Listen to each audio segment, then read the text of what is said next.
right, if you did want to give the children some trickier words for the U sound, here's a list that I've selected for you. These are words that will extend them a little bit with their vocabulary. They're not too complex in their spelling, but there's many things that we can do with these words if we're really wanting to extend children. So if we look at something like disuse, for example, they'll be able to identify the fact that there's the U sound in there, but you want them to understand, well, what does disuse mean?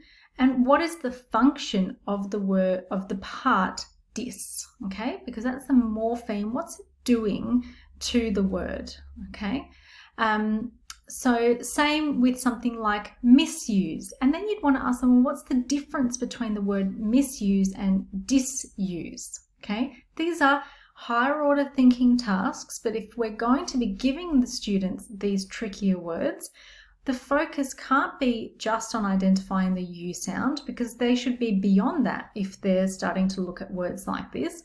And now we're really wanting to extend their vocabulary and their thinking. Okay, so I would be producing some little videos for them, getting them to think about, well, what are the meaningful parts of the word? So for example, in the word hugely, the ly turns it into an adverb.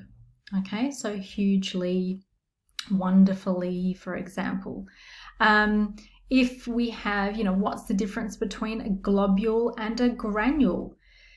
You can start to see that when we're teaching spelling and vocabulary, we can't have a formulaic stock standard approach every week. It's not just about giving children some words and then them just going through the motions of the same activities every week. We have to be very mindful and thoughtful of the words we're giving them, and then what it is that they're learning from those words. Okay, so for example, confuse and consume, they both have this CON part to them. Is that a meaningful part? What is that doing to the word?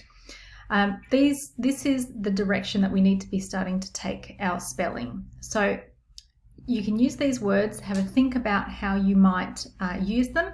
I'm going to make a little bit of an extension video as well to support you and help those students who might need a little bit of extra extension with the U sound.